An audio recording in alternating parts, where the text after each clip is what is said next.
Alors, nous n'avions pas connaissance de cette date avant de programmer cette manifestation, mais disons que, à moins d'un mois de la signature de cette convention, nous avons cru qu'il était nécessaire de présenter les enjeux de cette adhésion, à la fois pour la Guadeloupe, mais aussi pour les autres pays de l'OOCE. Alors bien sûr, il y a de nombreuses personnes qui ne savent pas ce qu'est l'OOCE. Des gens qui ne savent pas pourquoi la Guadeloupe va adhérer à cette organisation. Ceux qui savent aussi et qui s'interrogent néanmoins sur le sens de l'adhésion. Alors pourquoi adhérer et surtout pourquoi faire? L'objectif premier de cette journée, c'est d'informer. D'informer, c'est aussi de répondre à ces interrogations. Nous remercions au passage Manioc qui couvre cette journée. Le rôle de Manioc est décisif dans ce contexte, il faut diffuser, vulgariser. Je remercie donc Manioc de participer à ce processus. Alors, Julien, je précise qu'on est également en live et live. Merci le Coréca. Alors, je disais que la Caraïbe, elle est au centre bien sûr de nos interrogations. Observez, écoutez ceux qui parlent de la Caraïbe. Généralement, quand on parle de la Caraïbe, c'est comme si on parlait d'eux et de nous. Il y aurait d'un côté les Caribéens et de l'autre les Guadeloupéens. Les Martiniquais, c'est un peu la même chose. Alors cette représentation d'une Guadeloupe qui serait étrangère à son espace géographique a bien sûr des origines historiques et politiques. Nous sommes des territoires français intégrés dans l'espace communautaire européen, mais nous oublions souvent notre espace premier d'identification qui est la Caraïbe insulaire et singulièrement la Caraïbe de l'Est. Nous sommes de la même famille, comme des frères et des sœurs nés de parents différents. Autrement dit, la Guadeloupe a toujours été membre de la Caraïbe de l'Est. Avant la création de l'OCE, la Guadeloupe était déjà dans la Caraïbe orientale et coopérait avec ses voisins. Elle adhère tout naturellement, par conséquent, à l'organisation représentative de l'ensemble des territoires de la région. En vérité, nous ne faisons que formaliser une réalité à la fois géographique, historique et culturelle. On le voit, la géographie s'impose à nous. Nous sommes un des maillons de la chaîne insulaire. L'histoire précoloniale nous lie. Nos îles étaient peuplées de populations qui, à l'époque, circulaient avec moins d'obstacles de territoire en territoire et sans visa. Sans visa. L'histoire coloniale n'est pas responsable de toutes les divisions, mais à l'évidence, elle en a ajouté au point que les Caribéens oublient parfois qu'ils sont d'abord Caribéens, persuadés que par la magie d'un passeport, on peut effacer ce qui est inscrit dans la nature. En réalité, il faut assumer sans complexe nos identités. Être européen n'exclut pas que l'on soit Caribéen. C'est le sens, d'ailleurs, de l'adhésion de la Guadeloupe au sein de l'OCE. C'est ce que traduit le statut de membre associé au sein de l'OCE, bien que la Guadeloupe, comme la Martinique, soit désignée État membre de l'OCE. Nos territoires sont des membres associés de l'OCE parce qu'elles sont des collectivités françaises. C'est l'objectif de cette journée d'expliquer ce qui est perçu par certains comme une contradiction, mais qui est tout simplement une réalité avec laquelle il faut composer. À chaque situation correspond un statut. Notre situation est celle de territoires non indépendants. Et comme les autres territoires, à l'exception de Montserrat, nous sommes des membres associés de l'OCE. Il est clair que ce statut limite le niveau d'insertion de la Guadeloupe dans son environnement.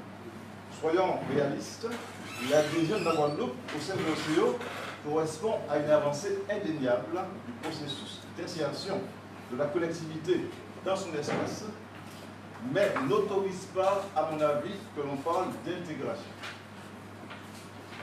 L'intégration suppose que l'on adhère à des logiques de supranationalité, à l'instar de ce qui se passe dans l'Union européenne. En clair, nous ne pouvons pas intégrer l'espace monétaire, ni l'espace judiciaire, parce que nous sommes dans l'espace monétaire européen et de l'espace judiciaire français. Nous sommes amenés à pratiquer de la coopération décentralisée et peut-être de la diplomatie territorialisée. Je précise bien, territorialisée et pas territoriale. Je vais l'occasion de m'expliquer. Sur la base d'une externalisation de nos compétences internes. Bon, on s'expliquera.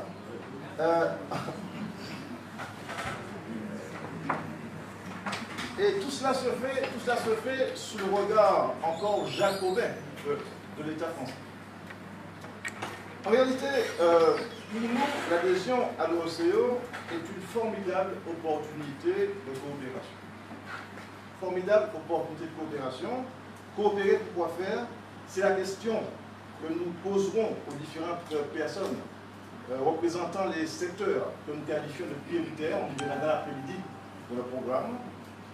Avant de présenter le programme de la matinée, je vais passer la parole à Julien Méguillon, représentant du CORECA, sur une dimension essentielle de la coopération, celle que nous pratiquons parfois sans le savoir, la coopération par le bas, dit certains, que le CORECA qualifie de coopération populaire ou de la société civile. Donc Julien Méguillon, pour quelques minutes. Merci.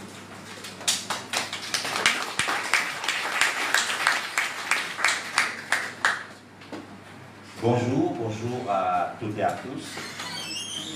D'abord, je me réjouis de la moyenne d'âge de cette salle qui change avec les traditionnelles réunions où beaucoup d'entre nous harnis sur le blanchis sur le harnais, participent aujourd'hui. Je me réjouis de cette jeunesse qui est là, et parce que ce qui va être dit aujourd'hui les concerne en premier lieu.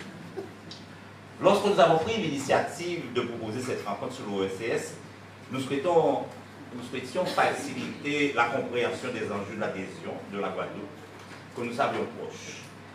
Nous voulions surtout commencer à mobiliser les acteurs et plus largement l'opinion publique pour relever les défis qui nous attendent. Au nom donc du CORECA, Contact et Recherche Caraïbes, et du réseau Caraïbes Horizon, nous saluons chaleureusement cette avancée dans le domaine de la coopération que constitue l'adhésion de la Guadeloupe en tant que membre associé à l'OECS. Aujourd'hui, au moment où nous parlons, l'heure n'est plus à s'interroger sur la question de savoir s'il faut oui ou non adhérer. Cette question est réglée. La première question est celle du comment y aller afin de rendre efficient l'acte d'adhésion qui sera signé le 14 mars. La deuxième question concerne l'appropriation de cette démarche par tous les acteurs de la coopération régionale. Mon propos se veut tout simplement la traduction d'une expérience de plus de 25 ans d'échanges et de projets de construction d'un réseau relationnel avec notre association Contact et Recherche Caraïbes. Il est aussi celui d'une volonté largement partagée de fédérer les acteurs de la coopération dans un réseau guadeloupéen, Caraïbes Horizon, qui a vu le jour le 6 octobre dernier. Je voudrais, comme l'a annoncé M. Reynaud, mettre l'accent tout particulièrement sur le rôle de la société civile dans l'accomplissement d'une coopération réussie. De tout temps, la coopération s'est créée ses propres espaces par des initiatives individuelles ou collectives. Je pense tout d'abord au commerce interlope, imaginé pour défier l'exclusif colonial à l'époque. Je pense ensuite à nos colporteuses qui se sont déployées jusqu'aux années 80 d'une île à l'autre de façon à réaliser un minimum de commerce et d'échange avec la Caraïbe. Que dire des activités sportives qui aujourd'hui sont largement intégrées? Je ne peux manquer ici l'occasion de rendre un hommage appuyé à Jacques Rouillard, qui a été le pionnier en la matière et qui s'est battu pour parvenir à cette intégration.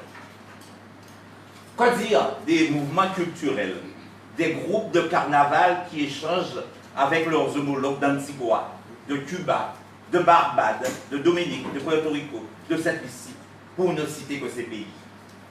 Que dire des expériences dans le domaine agricole, de l'APK en relation avec l'INRA? Ainsi donc, vous le voyez, se déploie tout au long de l'année, tout au fil des ans, un certain nombre d'activités portées par la société civile. Alors, cette société civile, ce sont les associations, les groupements, qui, si vous voulez, ont ressenti très tôt la nécessité de partir au-delà des frontières pour renouer cette relation qui avait été quelque peu, on peut dire, remise en cause. Au sein de notre association, depuis 1991, nous ne ménageons pas nos efforts pour établir contact et échange. Il y a exactement 8 jours, nous étions à Sainte-Lucie pour participer au 40e anniversaire de l'indépendance avec l'association Sainte-Lucienne qui est notre correspondante et avec laquelle nous sommes jumelés. Demain, arrivera en Guadeloupe une délégation de Sainte-Lucie pour le carnaval. C'est vous dire que, bon, en réalité, la coopération avec la Caraïbe de l'Est, elle est omniprésente.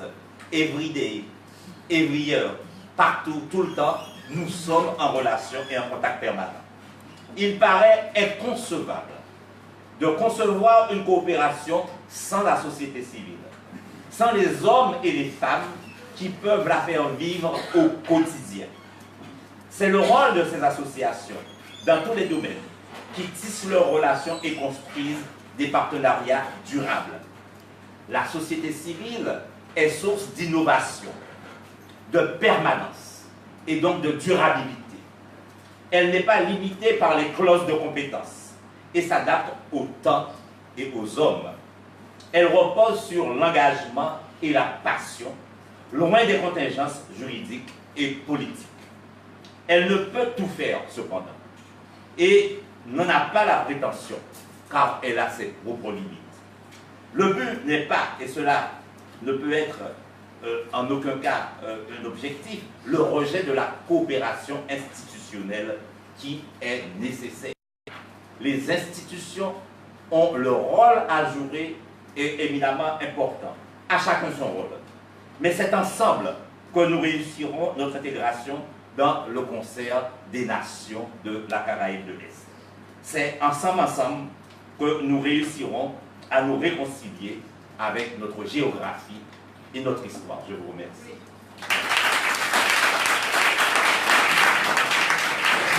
Merci Julien.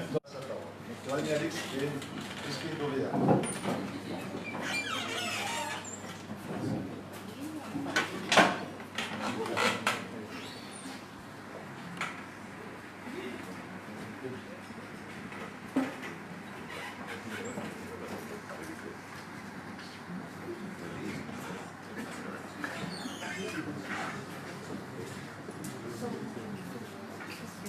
Juste pour avoir des précisions sur l'égalité des personnes communautaires et après on correspond à l'intervention.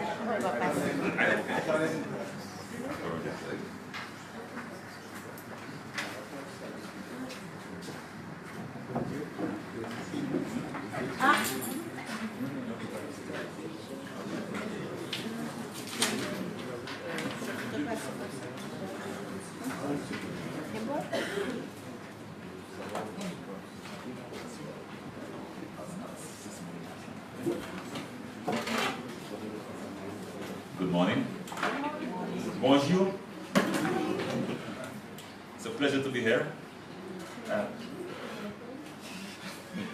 Moi aussi anglophone et créolophone aussi. Je parle peu français, pas beaucoup, je parle très beaucoup. I'll let my colleague Kalin Radix start. Bonjour à tous. Je suis désolée parce que ne parle pas français. Je ne parle pas créole. Souvent anglais. Maintenant, English from now.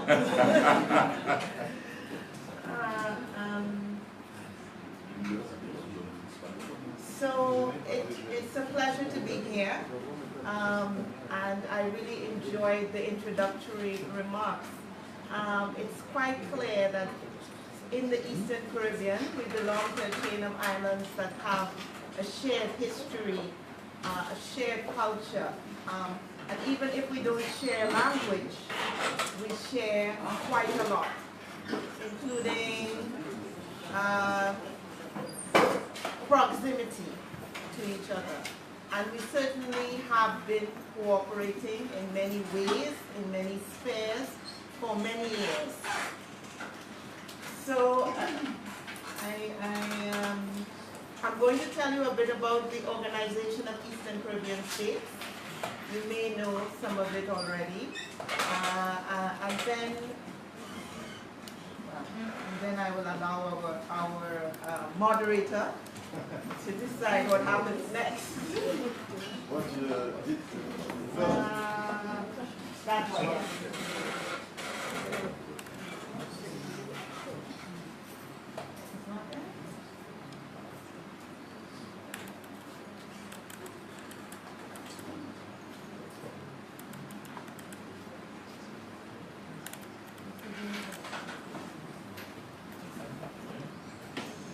Apple.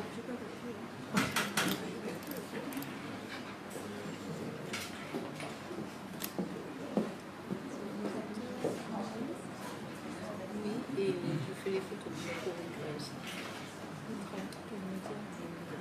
Je suis un média qui s'appelle Émo. Mais moi, je suis en fait des événements qui se passent en Guadeloupe, de façon générale. Vous vous gênez? Vous vous gênez? Non. Ah, d'accord. Mais là, je suis et je trouve ok, avec plaisir. Donc s'il y a un événement, tout ça, je peux venir, il n'y a pas de souci.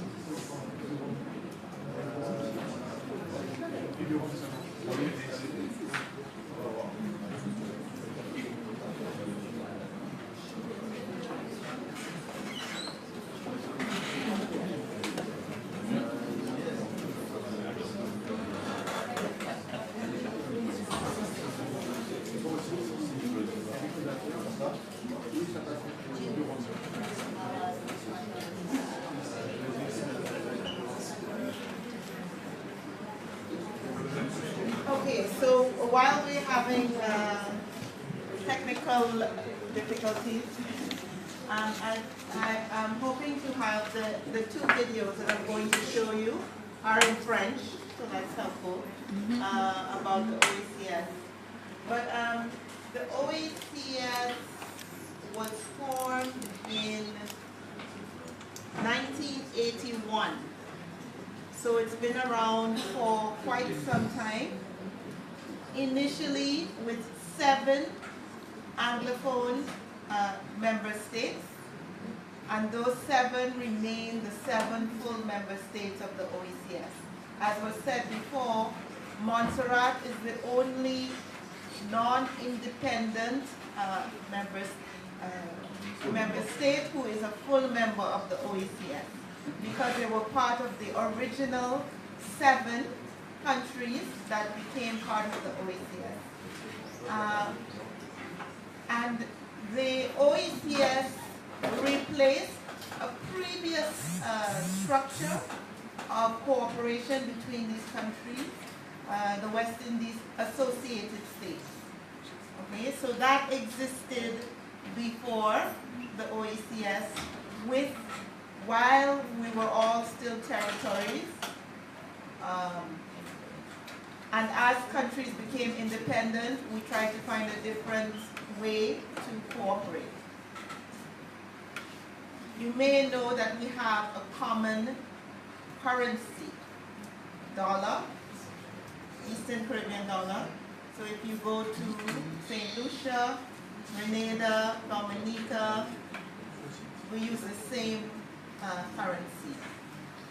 And that dates back to the beginning or before the beginning. There are several institutions related to the OECS, including the Eastern Caribbean Central Bank, related to the common currency. There's the Eastern Caribbean Supreme Court. There's the Eastern Caribbean Telecommunications Authority. And there's also the Eastern Caribbean Civil Aviation Authority, which is in Antigua. The Supreme Court and the Telecommunications Authority are in St. Lucia, and the Central Bank is in St. Kitts, as in St. Kitts and Nevis. Now we don't have sound.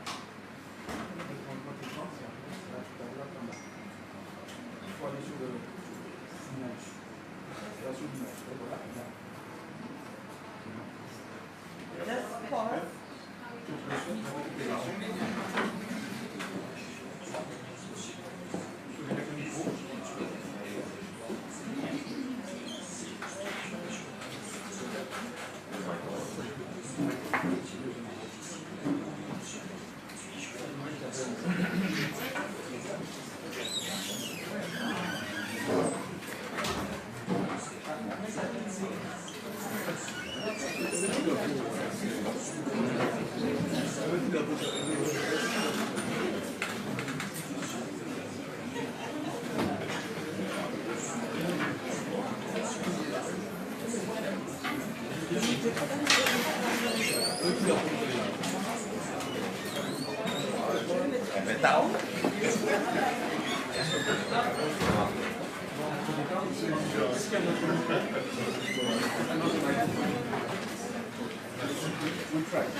Technical difficulties. Comment on dit encore? Technical difficulties. Not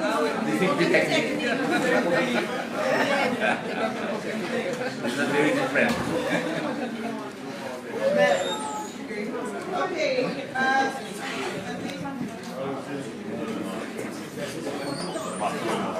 Okay.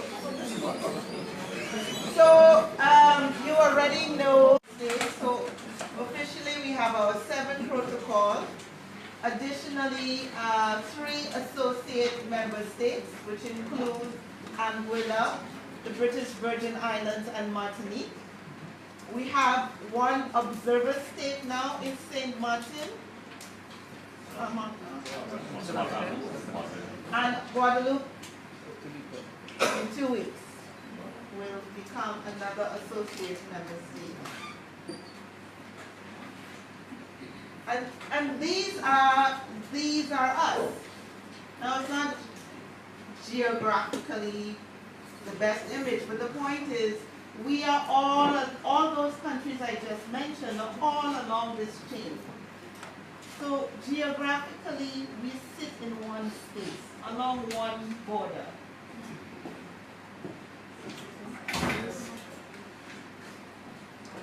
Just to talk about the current strategic mandate for 2018 to 2021.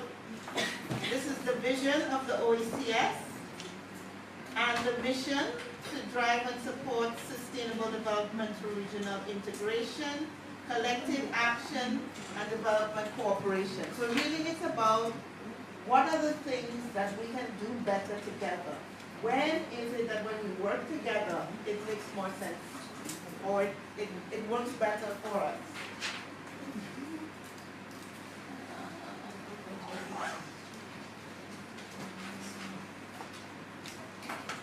In terms of the organs or the different divisions, the highest decision-making body is the authority. The authority are the heads of government of the member states.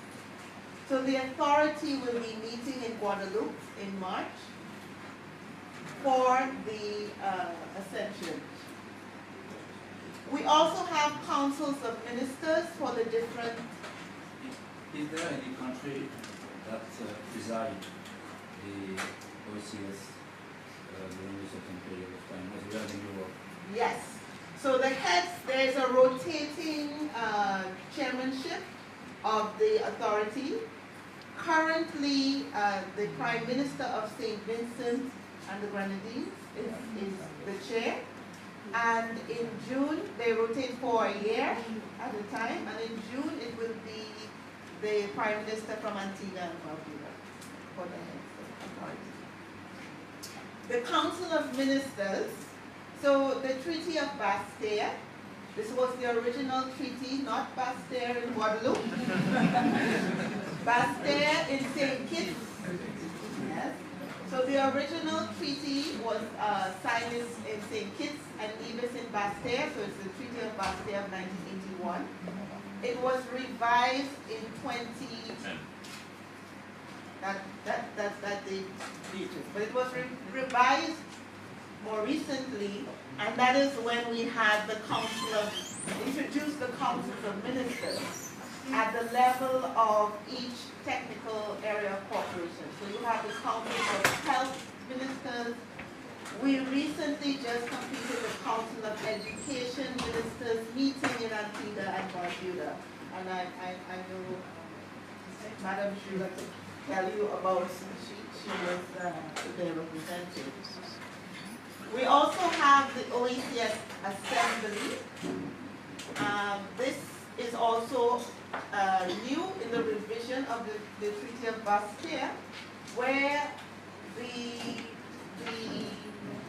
thinking is to include politically from countries both the incumbent government and the opposition in terms of decision-making for cooperation, for more long-term sustainability.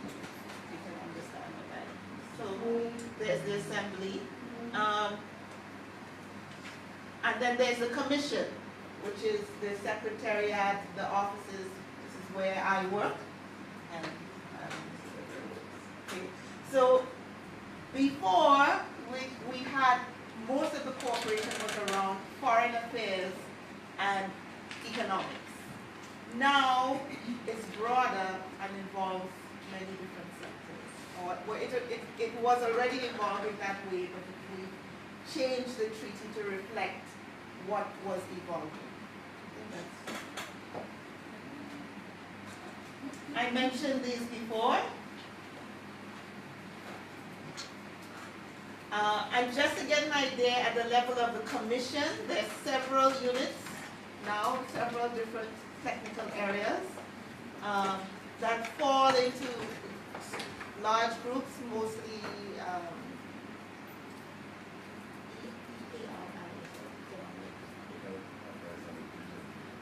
economic affairs and regional integration, and social and sustainable development, which is broken down into climate change, there's an environmental cluster and there's a human and social cluster.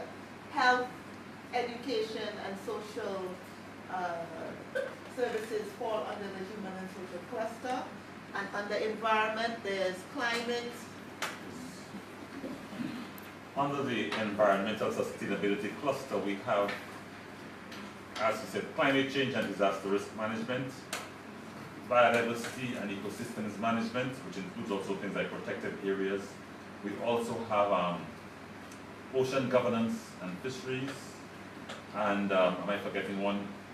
Sustainable energy, as well as land and water resources development, and also we have a growing portfolio in chemicals, pollution, and waste management. In addition, the main commission offices are in St. Lucia. There are some offices in Dominica, the competitive business unit. We have an office in Canada, Toronto, Canada, one in Brussels, and one in Geneva. These are very small offices.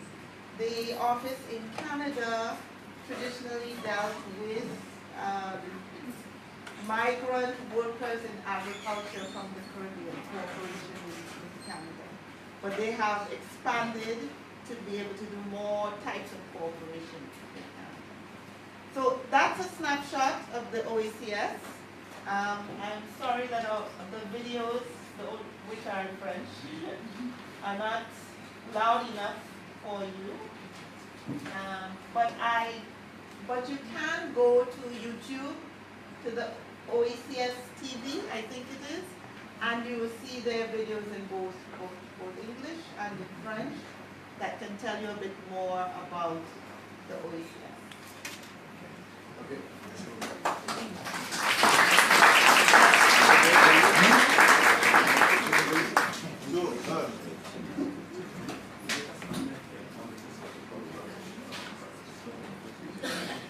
Je vous propose de passer à l'intervention de la région, de Mme Isaac, et après les deux interventions, les trois interventions, nous allons discuter.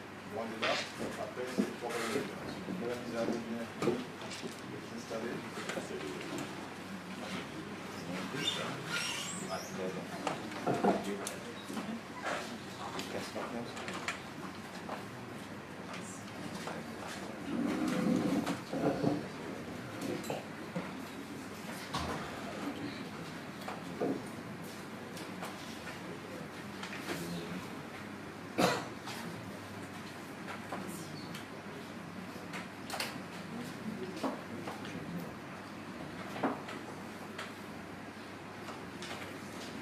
Bonjour à tous.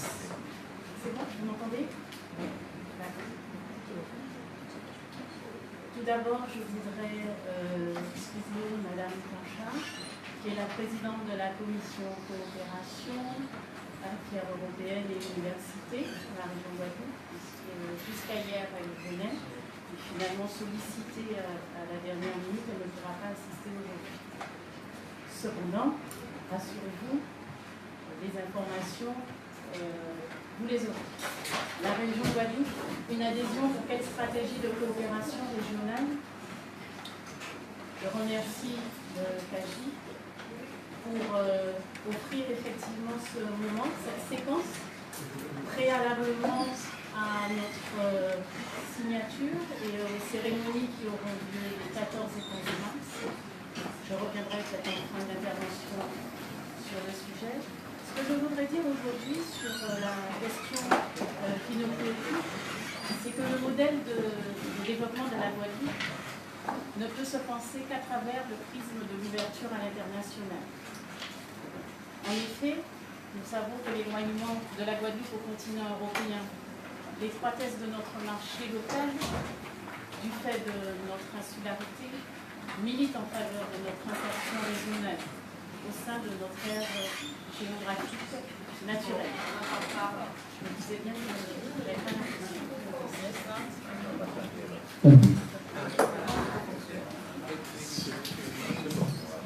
Je sentais bien que je n'avais pas de retour. Merci. Ça va mieux?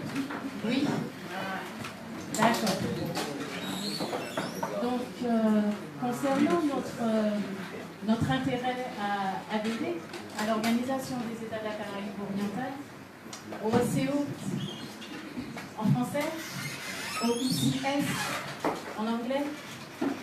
Je rappelle que du fait de cette triple appartenance à la fois française, européenne et caribéenne, qui a été évoquée d'ailleurs en préambule par M. Reynaud, la Guadeloupe ne peut que se positionner en fait comme un acteur incontournable. C'est un peu une évidence. Longtemps, on a pu considérer justement comme un handicap cette triple appartenance justement à la France, à l'Europe, à la Caraïbe. Mais en fait, aujourd'hui, nous, on la revendique comme une force. En effet, alors que le phénomène de mondialisation s'accroît, que les enjeux d'importance tels que l'environnement nécessitent une réponse internationale, et que les territoires émergent en fait sur la scène internationale aux côtés des différents États, cette triple appartenance est une opportunité pour le développement du territoire guadeloupéen. Je rappelle que nous vivons dans un archipel qui possède plusieurs façades maritimes ouvertes sur différentes parties du monde. La Caraïbe, l'Amérique du Sud, l'Amérique du Nord. Ce patrimoine maritime a contribué aussi à construire nos valeurs, notre économie et bien entendu une certaine qualité de vie. On ne reviendra pas sur ce que représente l'OECO. Nous avons eu une présentation, je trouve, très pédagogique sur ce qu'est l'institution.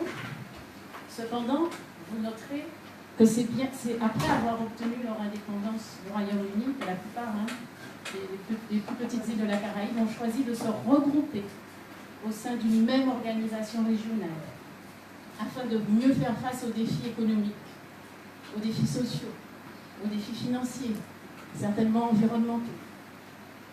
Donc, elle a été créée dans une optique de développement économique, social et environnemental pour chacun de ces pays, pour ces pays membres d'une part, mais également pour la région Caraïbe plus largement.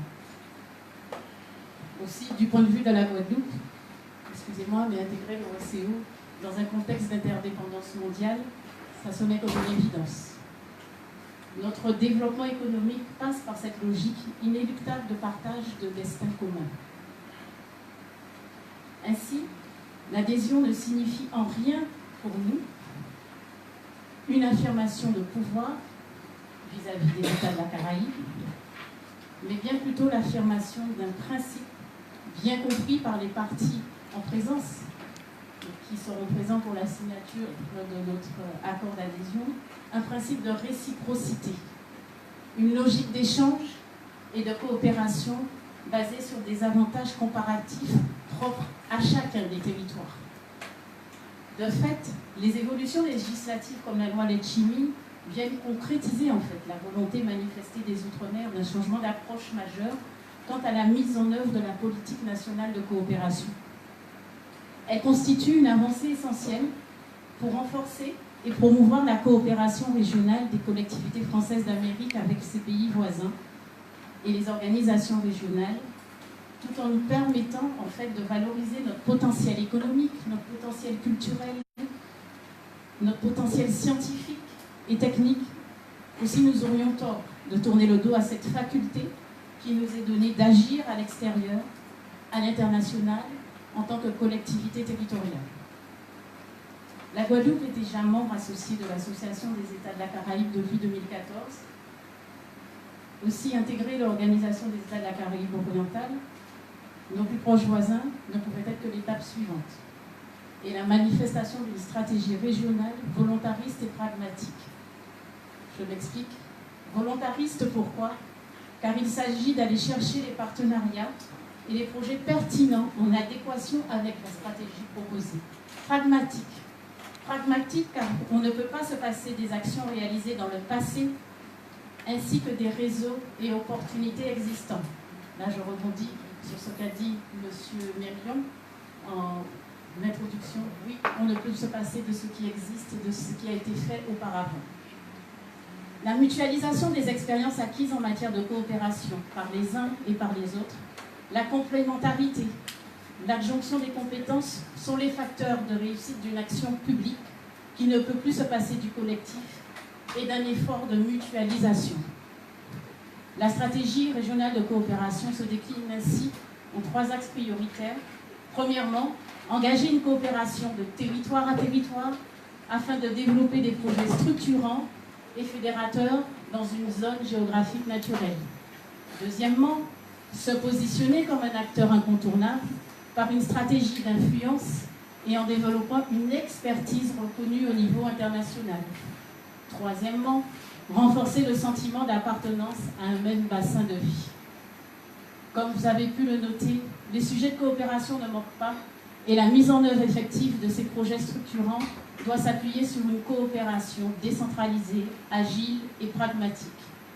L'éducation et la formation, la promotion de l'excellence, un système de santé performant, l'autonomie énergétique, la valorisation raisonnée de notre riche patrimoine naturel et de notre biodiversité sont autant de thématiques de coopération retenues dans le projet d'accord négocié avec l'autorité de l'OSCE. Dans ce contexte, la région Guadeloupe, qui je rappelle est autorité de gestion du programme Interreg Caraïbes, pourra s'appuyer sur ce formidable vecteur, cet outil de financement européen, qui est un vecteur de renforcement des liens institutionnels et opérationnels entre collectivités et territoires divers. C'est ainsi que dans le cadre d'Interreg, par exemple, pour être concret dans le type de projets qui peuvent être valorisés dans le cadre de cette coopération et adhésion, le projet Carib Sky Alliance, par exemple, est destiné à pallier les freins à la desserte aérienne interville, que nous avons certainement tous connu à un moment ou à un autre lorsque nous voulons voyager dans notre sphère caribéenne. Le projet vise à mettre met en relation trois compagnies aériennes. Je ne fais pas de publicité, c'est le projet, on peut les citer, l'Aliat, Air Caraïbes, Winair, et met également en perspective 46 destinations dans les îles anglophones, francophones, espagnoles et néerlandaises des Caraïbes. Cependant, le développement de nos territoires passe aussi par une mise en commun de nos savoir-faire. En 2017, je voudrais rappeler que la région a signé avec France Expertise un partenariat, une convention de partenariat, afin de recenser les domaines de compétences, les différents secteurs et réaliser une cartographie des secteurs pour lesquels nous pouvons identifier des compétences en Guadeloupe que nous pouvons mobiliser au service d'un développement durable et d'une coopération dans la Caraïbe. Je voudrais en fait vous faire remarquer que parmi les secteurs retenus, les domaines de l'environnement et la gestion des risques sont en pole position et apparaissent comme des secteurs pour lesquels la Guadeloupe est en capacité d'apporter sa pleine expertise.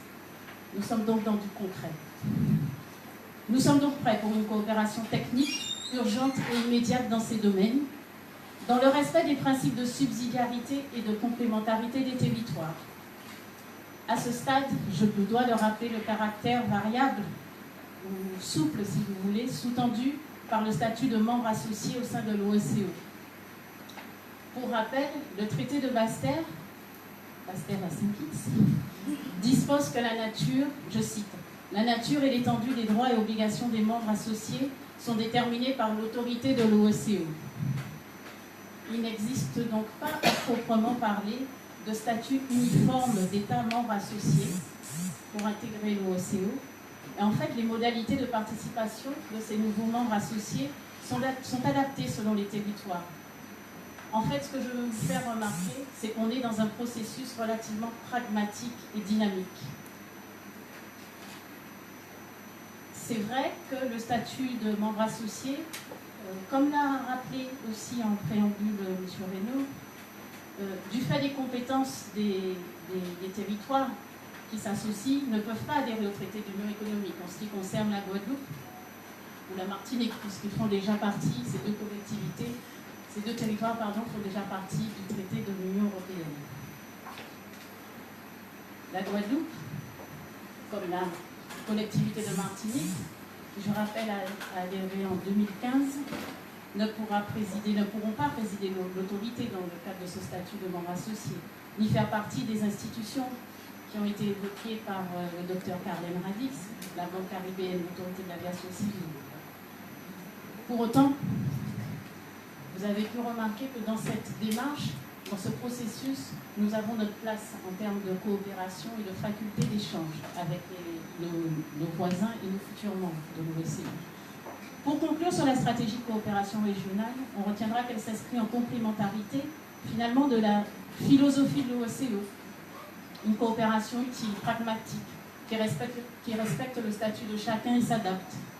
J'aime parler en fait de plus petits dénominateurs communs pour expliquer l'intérêt pour nous d'adhérer à une telle structure. À en juger par les interventions qui vont suivre et qui ont été ciblées, les thématiques qui ont été ciblées dans le programme, je vois qu'on a mis en avant effectivement des secteurs prioritaires de coopération ciblés par la région Guadeloupe. On ne peut que se féliciter de cette appropriation. Ça veut dire que nous sommes vraiment tous en phase concernant la tournure que nous voulons donner en fait à cette coopération. Le plan d'action sur lequel s'appuiera notre action au sein de l'OSCE est déjà en partie en marche. Je me dois de rappeler que l'inauguration du cyclotron, qui s'inscrit dans cette logique de mise en œuvre opérationnelle avec recherche d'économie d'échelle, grâce aux perspectives d'accessibilité qui seront ouvertes aux patients étrangers, évidemment dans le cadre d'un parcours de soins structurés en amont. C'est un dossier que l'Agence régionale de santé suit de près. Ce sont autant de projets concrets identifiés et sur lesquels en fait, nous pourrons porter notre attention et accompagner. Enfin, pour finir sur le programme, je note que le sport ne sera pas abordé aujourd'hui, mais je tiens à rappeler que c'est aussi un sujet de coopération pour lequel des effets d'entraînement sont attendus, sans jeu de mots de ma part. Enfin, pour terminer, je voudrais vous informer que lors des cérémonies d'adhésion à l'OSCE les 14 et 15 mars, une séquence spécifique a été programmée en lien avec le CAGI. Le vendredi 15 mars, après-midi de 15h à 17h30, ce sera ici, à Fouillol, où en fait l'autorité de l'OSCE, qui sera présente, en tout cas les chefs de gouvernement qui auront fait le déplacement, ont souhaité rencontrer la population, le grand public, pour pouvoir échanger avec vous. Donc c'est un rendez-vous que je vous donne déjà, mais que vous aurez l'occasion d'entendre en fait, d'entendre, pour lequel vous aurez en fait l'occasion de vous entendre parler. Et je pense que même si on n'a pas le temps aujourd'hui d'entrer dans les détails, c'est peut-être l'opportunité le 15 mars après-midi pour vous de voir à quel point même les chefs de gouvernement qui seront présents adhèrent et ont compris l'intérêt pour nous, Guadeloupe, de nous associer avec eux au sein de l'OSCE. Merci.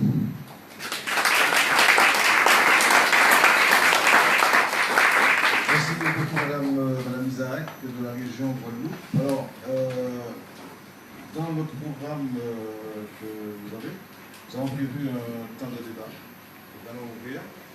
Nous avons eu 3 interventions, l'OSCE et la région Guadeloupe. Je vous invite à intervenir. Alors, je vous propose, lorsque vous intervenez, de préciser qui vous êtes, vos noms, prénoms, qualité. Et des interventions, c'est possible pas trop longues, et des questions si vous en avez.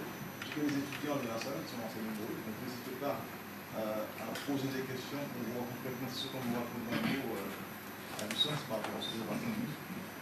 Et donc le débat est ouvert. Qui veut intervenir? On a plusieurs questions dans le temps.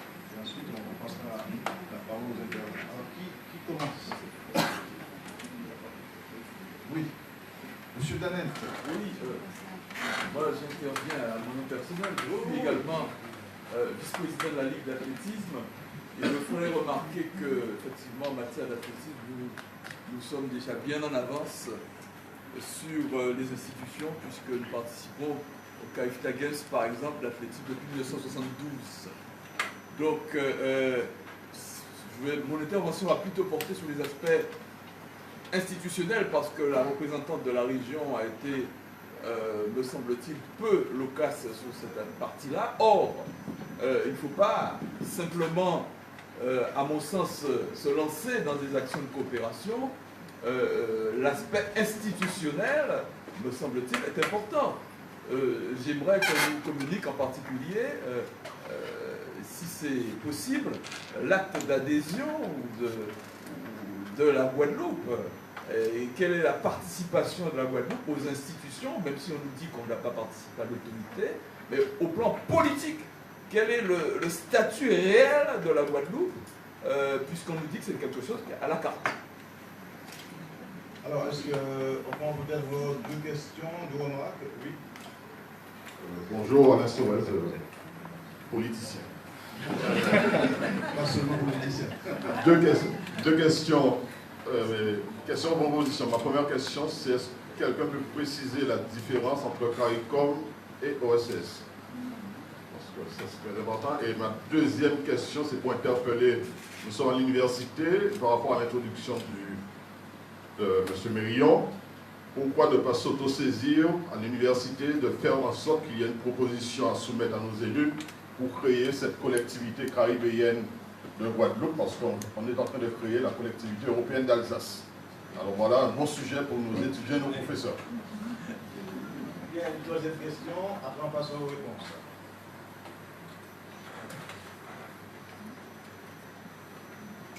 Bonjour à tous, Julienne Fabrital, présidente d'une association de développement de projet, je travaille activement en groupe.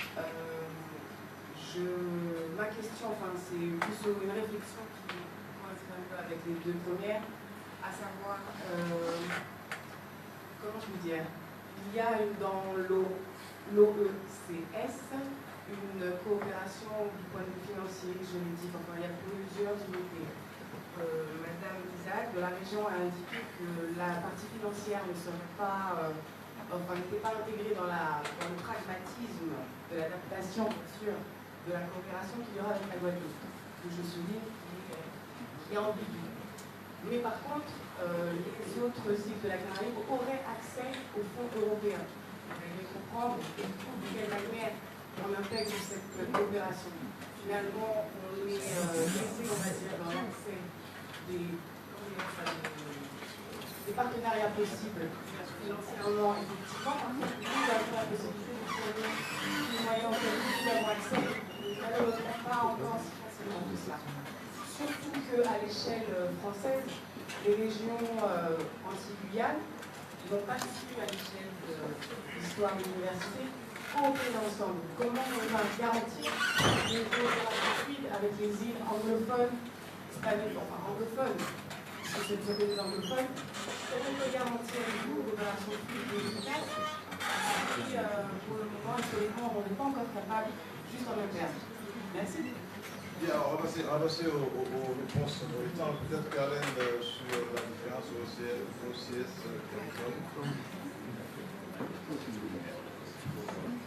Okay. The question was about the difference between OECS and CARICOM. And so I should tell you that all of the English-speaking OECS member states are also member states of CARICOM. And in order to tell you the difference, I have to tell you some history. So we have to do a history lesson. You may know, or you may wonder why it is in cricket there is a team called West Indies and there's no country called West Indies. Yes? Yes. So when the English-speaking Caribbean were looking to become independent, the idea was to have a federation of the West Indies. Okay? And in preparation for that, things like the University of the West Indies came into being. There was West Indies Shipping, there were West Indies cricket teams, and that was the plan. If you go to Trinidad and Tobago to Federation Park, you'll see the different countries along the streets, because this is where we would have been headquartered if the Federation came to be. But what happened was Jamaica pulled out, And Jamaica pulled out, and Trinidad said 10 minus 1 is 0, and Trinidad pulled out. Listen to the numbers: 10 minus 1, Jamaica, minus Trinidad, right? Then, who was left? The 7 countries that became the OECS and Barbados. That's who was left from that 10. And then Barbados, so the 7 that were left stuck together and eventually evolved into the OECS from the West Indies Associated States. Okay, now at the same time, there was again a try, this time CARICOM through the Treaty of Chaguaramas in Trinidad and Tobago. 4 countries came together, the same ones that pulled away: Trinidad, Jamaica, Barbados, but this time with Guyana, and they formed the treaty. Then the same 7 as a group later rejoined CARICOM. So we existed as a group and then we joined. So I don't know if this history gives you some idea of the difference, but so those 7 existed. There are ways, and maybe because we're smaller and with smaller populations, but there are ways in which we have been more integrated than the CARICOM community, including sharing common currency, having now at this time free movement. We are more integrated as a group, and when we negotiate in CARICOM, we can negotiate something as a bloc within the Caribbean community. That's a long answer.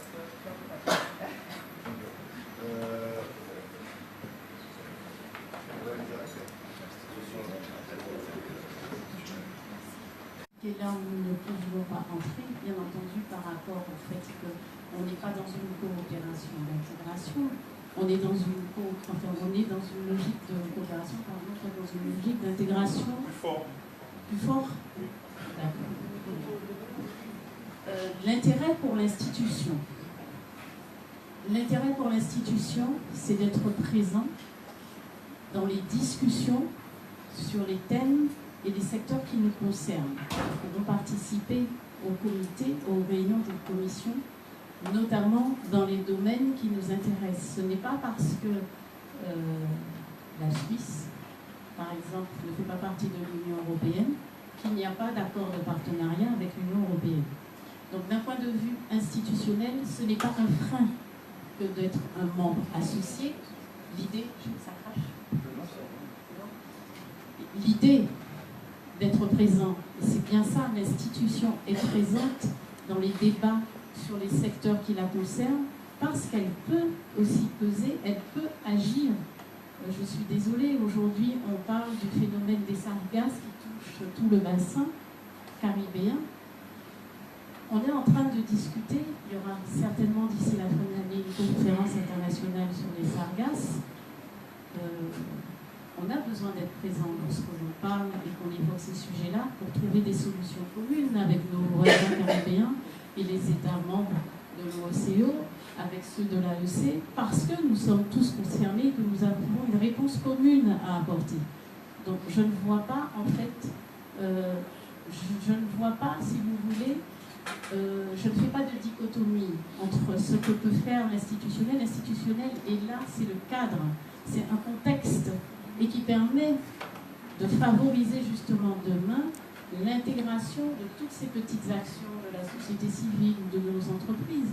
Je veux dire, si on arrive à valoriser au sein de la Commission développement économique notre savoir-faire en matière de construction, d'habitat anti-cyclonique ou en matière d'énergie qui nous permet d'économiser en fait l'énergie qui est utilisée, pourquoi le fait d'assister et d'être à l'OCE ne va pas justement faire un chemin pour ces entreprises qui vont pouvoir aller vendent leur savoir-faire. Et maintenant, je rebondis sur la question de Madame, sur l'aspect financier. Nous avons, et je l'ai évoqué, le programme Interreg Caraïbes qui nous donne en fait cette possibilité, avec les pays tiers caribéens, de pouvoir justement monter des projets et avoir un financement qui ne soit pas uniquement un financement FEDER. C'est pas uniquement le fonds FEDER, mais c'est sur le fonds Interreg Caraïbes que nous pouvons en fait travailler avec le voisin caribéen. Et même nous avons des passerelles avec le FED. Qu'est-ce que ça nous permet de faire aujourd'hui? Les pays qui bénéficient du FED peuvent en fait initier des projets avec nous qui bénéficient d'Interreg pour pouvoir justement mobiliser ces fonds et proposer des projets en fait de coopération qui nous intéressent et qui ont du sens pour nous. Même que l'AFD qui est présente en fait dans le bassin peut être aussi un partenaire, mais on travaille ensemble. Donc on travaille ensemble au sein de cette structure lorsqu'on mobilise les fonds européens. Donc je ne vois pas en fait à quoi vous faites allusion quand vous dites qu'il n'y a pas accès au financement. Pourquoi nous, on n'a pas accès? Donc, si j'ai un projet à développer avec les Caraïbéens, pourquoi je ne peux pas avoir accès à cette banque qui est forte de 7 pays, sachant qu'ils ne sont pas français? Peut-être laisser Madame Raki compléter. Je vais compléter. Je vais essayer de compléter pour ça. Madame Raki, de la région Guadeloupe. Je vais satisfaire la jeune demoiselle. Parce qu'effectivement, c'est une interprétation qui arrive souvent. Nous allons servir de marche clé ou d'escabeau au pays de l'OECS, ce qui n'est pas totalement vrai. Nous pouvons obtenir en Guadeloupe aussi des financements internationaux parce que notre participation à la Banque des Caraïbes sera aussi effective dès que nous aurons adhéré. Donc nous pourrons déposer les mêmes dossiers et participer à des financements croisés. Mais la question des financements croisés est aussi une question de compétences pour monter des dossiers internationaux. Donc nous devons nous muscler pour répondre à ces dossiers internationaux avec les pays internationaux. Je vais vous donner un exemple. La commune de Bouillon et son maire sont disposés sur les questions littorales avec la Dominique d'essayer de faire des appariements d'équipements pour pouvoir travailler ensemble au niveau de l'eau. Tout est possible si nous faisons l'effort nécessaire. Merci Madame. Alors, nous allons passer à une deuxième série de questions. Monsieur Jouffroy.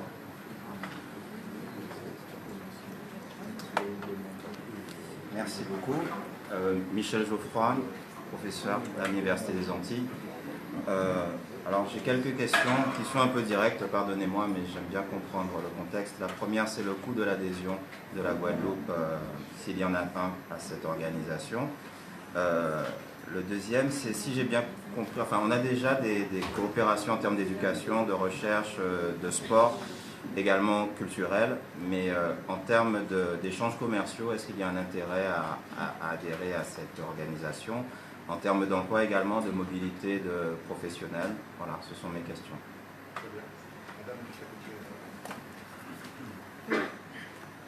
Donc, Gina Siba, consultante en conformité dans le domaine bancaire. On a parlé de différents aspects, éducation, environnement, mais la question que je me pose, c'est au niveau économique, des finances et des lois. Justement, comme monsieur disait à l'instant, on parle de mobilité. Nous partons du principe qu'il y a différents acteurs différents du gouvernement, des acteurs par exemple comme les particuliers, qui sont par exemple entrepreneurs, qui souhaitent développer leur commerce à l'étranger, dans la Caraïbe. Quels sont les aspects qui sont pris en compte, par exemple au niveau de la loi, au niveau fiscal, au niveau de la finance? Est-ce que ces aspects ont déjà été vérifiés? Est-ce que lorsqu'ils feront des échanges avec les banques, comment ça va se passer? Est-ce qu'il y aura pas, j'espère qu'il n'y aura pas de répercussions. Est-ce que ces projets sont déjà étudiés pour pouvoir commencer en bonne et due forme cet échange dans la Caraïbe? On prend une dernière question.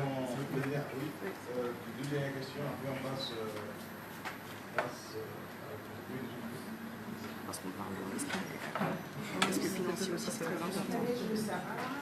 Président du réseau régional du théâtre Carmen Horizon. Ma question s'adresse en fait à la région Guadeloupe, c'est un peu une question intéressée. Alors, j'ai cru comprendre que la région voudrait mettre en place un dispositif de chargé de coopération à l'OCS. La question c'est de savoir, enfin j'ai cru que le contrat était de 3 ans, la question c'est de savoir, est-ce que ce sont 3 ans renouvelables ou est-ce que ce sont juste 3 années où le chargé de mission sera présent de cette organisation?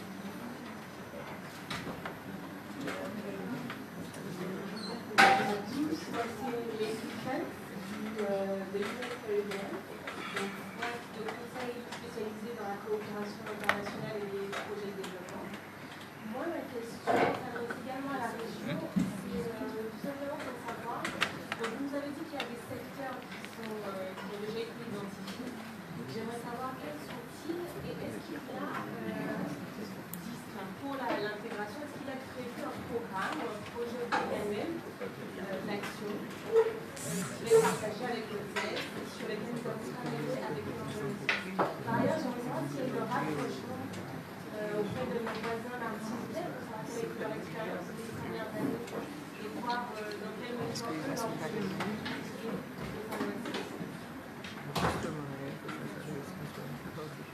Bien, nous allons passer au...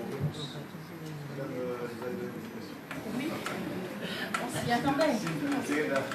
On s'y attendait. Alors, d'abord, sur le coût de l'adhésion, je ne sais pas répondre à la question sur le coût de l'adhésion. Je peux dire en fait que la région Guadeloupe va devoir apporter une cotisation annuelle, participer au budget de fonctionnement de l'OECE, comme tout organisme auquel on adhère. Il faut savoir que sur l'estimation du coût de la cotisation annuelle, elle s'élèvera plus ou moins à 215 000 € annuels. Et c'est un calcul qui tient compte de 2 critères, à savoir la superficie, la population, j'ai dit 2 et 3, la population et la richesse, en fait, le PIB du pays. Donc, vous n'êtes pas sans savoir que la Guadeloupe plus la Martinique, ensemble au sein de l'OECE, pèseront en termes de PIB, pèseront beaucoup plus que les territoires qui sont actuellement membres. La cotisation est calculée, ça, quand le fait d'adhérer à l'OECE, c'est bien justement répondre à un intérêt, un enjeu qui, à mon sens, va bien au-delà d'un coût numéraire, mais plutôt qu'on devra plutôt évaluer sur le long terme. Sur le long terme, effectivement, par rapport à notre capacité à avoir valorisé des projets ou financé des projets de coopération avec nos voisins, fait valoir en fait notre expertise dans certains domaines, avoir ouvert des portes pour nos entreprises, mais pour faire le lien avec la question sur la possibilité de la coopération économique, c'est peut-être le secteur le plus difficile dans l'immédiat de coopération. Et quand on regarde dans les discussions, dans nos projets d'accord avec l'OECE, on a favorisé en fait des secteurs pour lesquels en fait à court terme on est sûr de pouvoir avancer plus ou moins rapidement. On est sur l'énergie, on est sur la biodiversité, l'environnement, on est sur des questions de réduction des risques et de gestion des catastrophes, parce qu'on sait qu'on sait faire dans ce domaine-là et qu'on a des choses à partager et à apporter en termes d'expertise. On est sur la thématique de la santé, on l'a dit, on est sur du tourisme, de l'éducation, la mobilité, oui, on est sur le sport. La coopération économique, oui, ça viendra. Et on y travaillera, mais comment? Vous avez parlé des différentes législations. fiscale et juridique. Il faut savoir que dans le cadre justement d'un programme, d'un projet qui est soumis à une demande de financement du fonds Interreg, on est en train de travailler sur l'harmonisation des législations fiscales et aussi sur un projet aussi d'harmonisation en matière juridique. Donc c'est quelque chose qu'on travaille actuellement. L'effet en termes de coopération économique, pénétration des entreprises, il viendra un peu plus tard. Voilà. C'est un peu aussi la stratégie des petits pas. On n'entre pas par la porte là où on sait que c'est le plus difficile. On va travailler sur ce terrain-là, comme je vous dis, sur l'harmonisation des législations. Mais on commence aussi par ce qui est aussi faisable et réalisable tout de suite. Et on travaille dans le temps, madame. Et je pense que c'est cette stratégie-là qui a été mise en place et c'est ce qu'il faut comprendre en fait. On n'aura pas tout de suite parce qu'on aura adhéré à l'OCO, on aura signé le 14 mars. Non mais attends, oui, voilà, je comprends comme l'euro dans... Je comprends tout à fait, mais en gestion de projet, normalement on étudie aussi les risques. En gestion de projet, on étudie également la gestion des risques, et notamment au niveau de l'aspect financier. Donc il peut y avoir des répercussions qui peuvent être anticipées à l'avance. Effectivement, c'est important d'avoir l'expertise.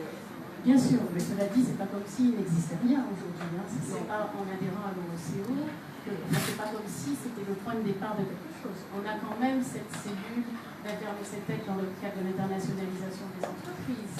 On a un département en région, donc on a aussi l'accompagnement, il y a les CCI. Donc, je veux dire, c'est pas comme si non plus vous ne pouviez pas obtenir certains éléments, mais c'est vrai que nous entendons qu'il faut qu'on travaille sur cette problématique d'harmonisation, parce qu'effectivement, en cas de contestation juridique, qu'est-ce qui va s'appliquer? Si on est en point de rupture avec une entreprise caribéenne. Donc on travaille en fait sur l'harmonisation et on soutient en fait les projets qui vont dans ce sens. Et je vous en ai cité un, je ne veux pas trop en parler parce qu'il n'est pas encore complètement abouti, mais c'est quelque chose qui se travaille. Et j'espère qu'on aura les résultats dans le long terme. Mais il ne faut pas imaginer que la vision c'est comme un coup de baguette magique, on aura tout de suite en fait un résultat demain. C'est de prendre en compte en fait ces mais aspects. c'est de prendre en compte ces aspects. Et c'est ça qui est important.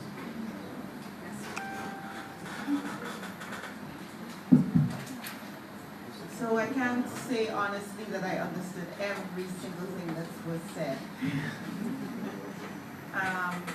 And maybe you may not understand everything I am saying. But I just wanted to say that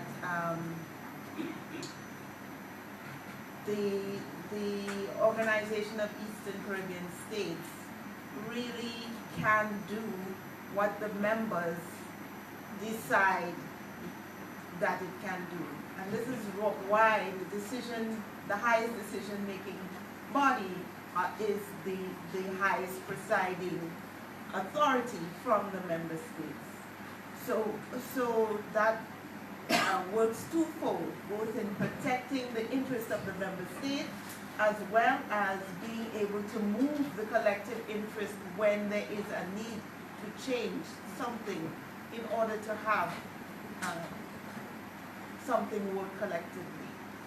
So I think I just want to say that being at the table is important, and participating is important to get bang for your buck, as we say in English. I don't know if it's in French. To get what value for what you pay for. It's about participation and seeking your interest and participating at all levels of the organization. And if I can just add something. One of the terms you hear a lot at the OECS is functional cooperation. Okay, it's cooperation in areas where there is a need and where it is felt that working together can make a difference. So it is not just, cooperation from a philosophical standpoint, but cooperation from a practical standpoint. And for example, many years ago when the OECS was started, there was cooperation in areas like fisheries. But recently, the whole issue of ocean management has become a big issue. and member states have begun to cooperate more closely. So now it's no longer just a fisheries program, but it's ocean governance and fisheries. And as time evolves, I can see that the sphere of work of the OECS is going to become broader as countries, see need to, and the possibilities for cooperation in different areas. So I think it's really a question of what as my colleague said, what the countries see as important and what they believe collectively is possible. To give just one example, another example, last year when Martinique attended the Council of Ministers on Environment for the first time, it was held in Montserrat, and there was a conversation. Some of the representatives came from the Parc National of Martinique, and since that time, in fact, at that meeting, based on what happened at the Council of Ministers, and Martinique decided to host this year. So Martinique is hosting the Council of Ministers for the Environment this year, and at the same time, they're also collaborating with some of the other OECS countries as they are on park management, as they are seeking to get the World Heritage sites in Martinique. So I just thought I should share that. Thank you.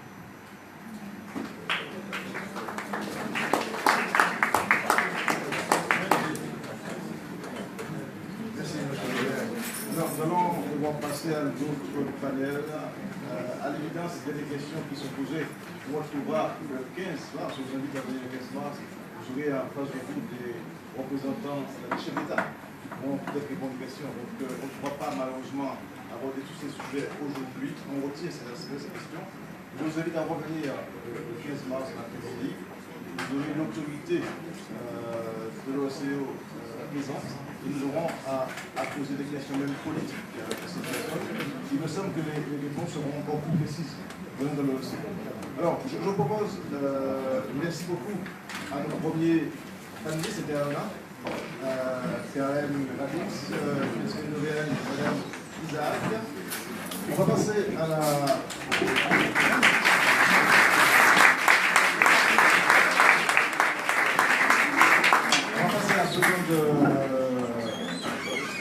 second panel avec les secteurs prioritaires de la coopération. On va commencer par la coopération de la santé. Donc je demande à Madame professeure Suzy Duclos qui est là, de la classe. Karen Radix va rester, là. Ainsi que Narcisse